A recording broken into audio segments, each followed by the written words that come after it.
Kemarin waktu saya jalan-jalan ke ibu kota, saya kecegat sama demo. Saya tidak memperhatikan apa sebenarnya aspirasi yang mereka ingin sampaikan, tetapi dalam benak saya, demo di Indonesia itu tidak jauh dari 3 motif. Yang pertama yaitu soal turunkan harga BBM atau naikkan gaji atau penistaan agama. Saya tidak menemukan motif demo lain di Indonesia selain 3 itu tadi. Nah, tetapi ataupun itu, saya kemudian berpikir bahwa sekarang ini Indonesia akan dilanda lagi oleh demo-demo yang besar-besar gara-gara BBM naik. Pemerintah merencanakan BBM naik sekian persen, dan seterusnya. Dan sama seperti hal-hal yang lain, kalau misalkan ongkos angkot naik, misalkan Grab naik, dan lain sebagainya, maka masyarakat kita akan diam. Tapi kalau yang naik BBM, itu masyarakat benar-benar kelimpungan. Nah, di episode ini kita akan jelaskan naiknya harga BBM itu adalah sebuah kemestian, karena istilah naik BBM sendiri adalah semu, adalah palsu. Yang sebenarnya terjadi bukanlah naik BBM, tetapi turunnya subsidi. Maka dari itu kita akan simak sama-sama apa alasan kenapa kita harus menaikkan harga BBM atau menurunkan subsidi. Saya akan menjelaskan dalam 2 narasi besar. Yang pertama adalah kasus di Venezuela, yang kedua adalah 4 narasi besar atau 4 skenario besar kenapa BBM itu bisa menghancurkan sebuah negara. Jadi ayo kita mulai.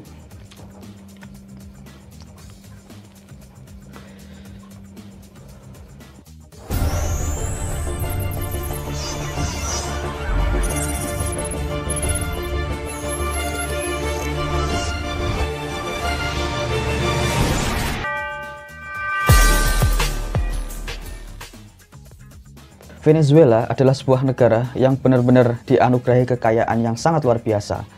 Di satu sisi, dia adalah sebuah negara tropis yang diversifikasi, kehidupan hayati di sana itu benar-benar mengimbangi atau bahkan melampaui Indonesia. Jadi hasil hutannya, hewan-hewannya, eksotiknya, dan lain sebagainya itu benar-benar komoditas yang sangat luar biasa.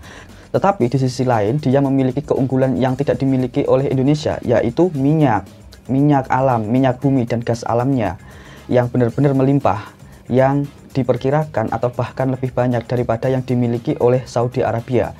Dengan kondisi kekayaan yang sangat melimpah itu, mereka justru malah menghadapi krisis yang sangat-sangat besar gara-gara satu hal yang kemudian menjadi hal polemik di Indonesia sekarang, yaitu subsidi. Kalau kita menengok statistik, kita akan menemukan data-data yang sangat mengerikan dari yang dialami oleh Venezuela. Misalkan saya sebutkan beberapa di antaranya. Dia adalah negara yang paling hancur lebur dibandingkan negara-negara yang damai yang lainnya. Karena kehancuran Venezuela itu hanya bisa terjadi kalau misalkan negara ini perang. Tetapi negara ini tidak perang. Negara ini dalam damai, tetapi kehancurannya menyerupai negara-negara yang sedang berperang. Kemudian krisis ekonomi di Venezuela itu lebih buruk daripada Great Depresinya Amerika Serikat pada tahun 1926-an, dan kemudian lebih buruk daripada hyperinflasinya Zimbabwe di tahun 2000 sekianan, dan bahkan sebanding atau lebih buruk daripada krisis ekonomi yang melanda negara-negara Balkan ketika Uni Soviet pecah. Jadi ini adalah krisis ekonomi yang paling buruk untuk satu negara di dunia modern. Kita misalkan melanjutkan untuk rakyatnya itu sekitar 75% warganya turun berat badan 8 kilo selama beberapa tahun gara-gara krisis ini, gara-gara mereka kelaparan.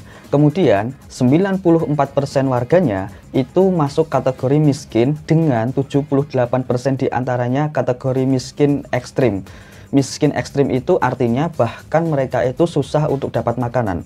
Kemudian 20% dari orang-orang di Venezuela yang cukup kaya dan cukup berkesempatan itu akhirnya pergi ke luar negeri untuk menyelamatkan aset mereka dan kehidupan mereka. Sehingga orang-orang yang ada di Venezuela sekarang benar-benar sisanya doang, yaitu orang-orang miskin yang kelaparan dan menjerit.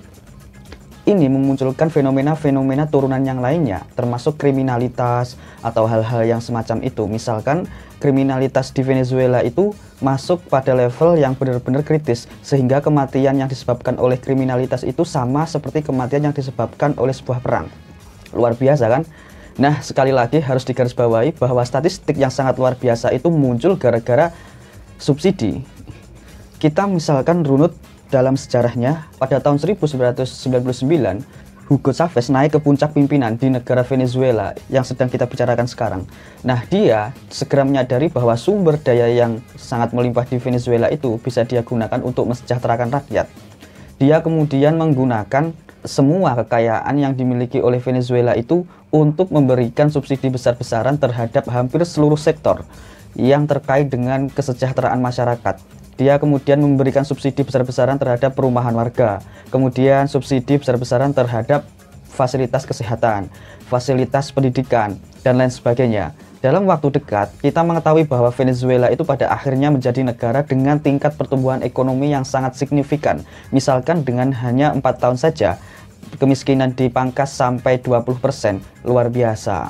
Kemudian sekolah-sekolah berdiri, tempat-tempat yang modern itu dan segala rupanya itu berdiri, tetapi para analis ekonomi kemudian berkata, seandainya Venezuela kehilangan Hugo Chavez sekarang, maka siapapun yang akan menjadi penerusnya akan mendapati bom waktu ekonomi yang ada di dalam tasnya.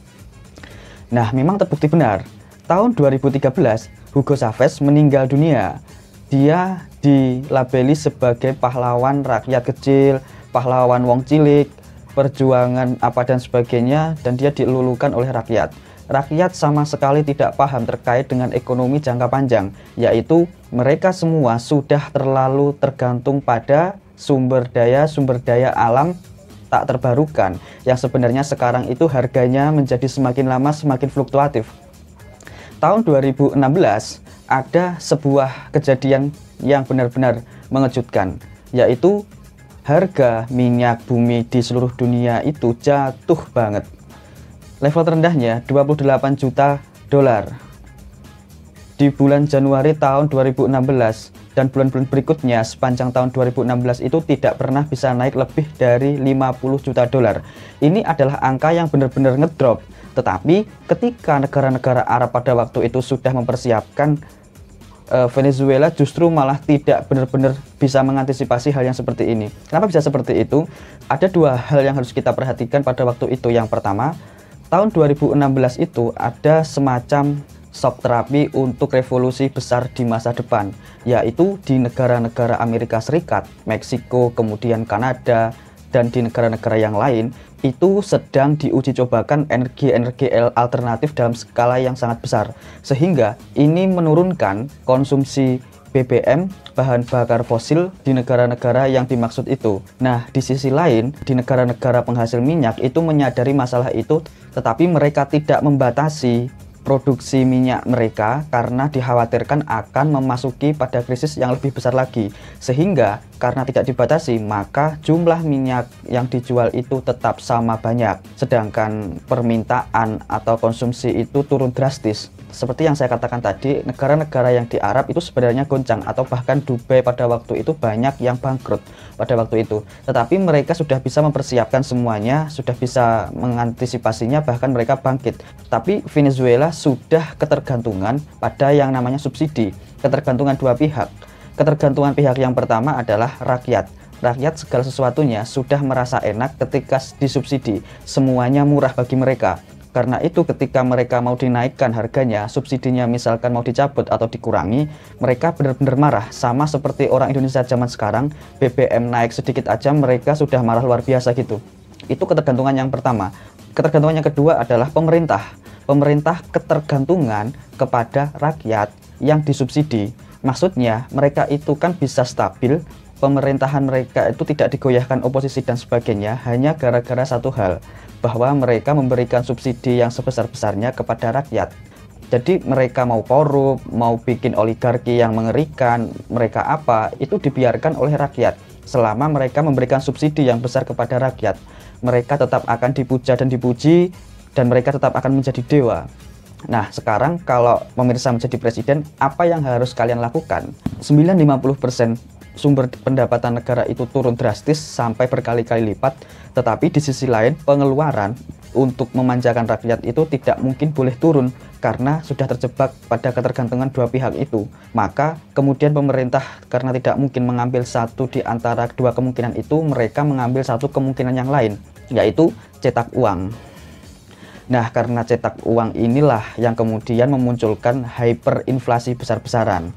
Nah, setelah pemirsa mendengarkan uraian ini, maka seharusnya pemirsa paham betapa besarnya bahaya dari subsidi itu. Tetapi kalau misalkan pemirsa kurang memahami cerita yang barusan itu, kenapa bisa sampai segitu, kok nggak masuk akal, saya ceritakan ada 4 skenario tentang bagaimana subsidi menghancurkan masyarakat. Yang pertama, subsidi itu menghancurkan karena dia menciptakan rantai pembebanan terhadap anggaran negara. Jadi saya ambil contohnya seperti ini pemirsa. Di suatu negara harga BBM-nya itu disubsidi sehingga harga BBM-nya itu hanya setengah dari harga seharusnya. Misalkan karena harga BBM itu hanya setengah dari seharusnya, maka yang memiliki mobil itu menjadi 2 kali lipat lebih banyak daripada seharusnya. Kan begitu.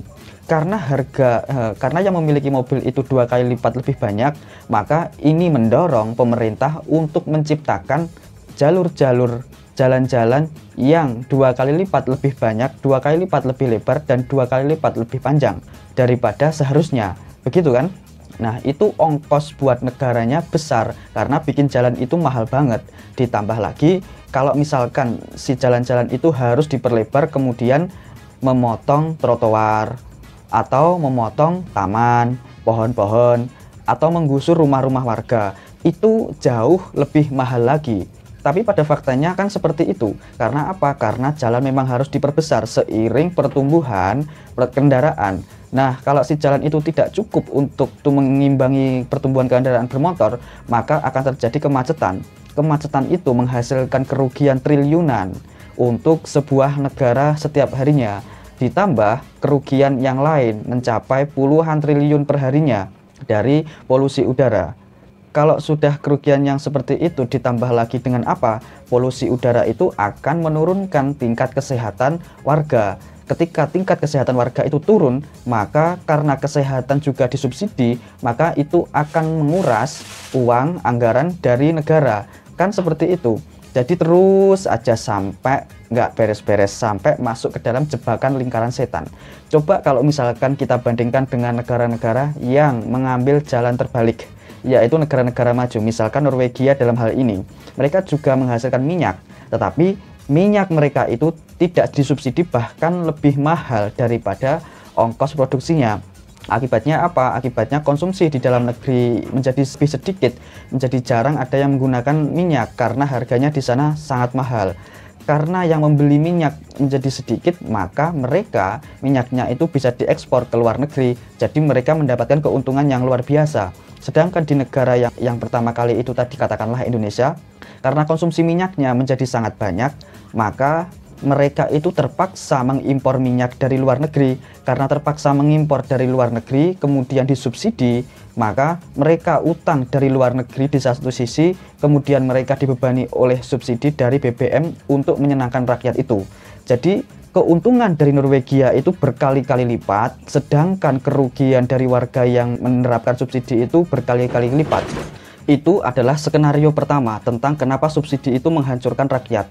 Kemudian skenario yang kedua itu adalah bahwa subsidi itu sering digunakan oleh pemerintah untuk mendulang suara dan menjadikan atau membasiskan stabilitas politiknya itu pada subsidi itu. Jadi pemirsa tentu saja misalkan masih ingat di Indonesia, ketika pemilu terjadi, maka biasanya petahana itu akan menurunkan harga BBM, kemudian mengkampanyekan di televisi, di macam-macam, BBM diturunkan, BBM diturunkan sampai 3 kali lipat.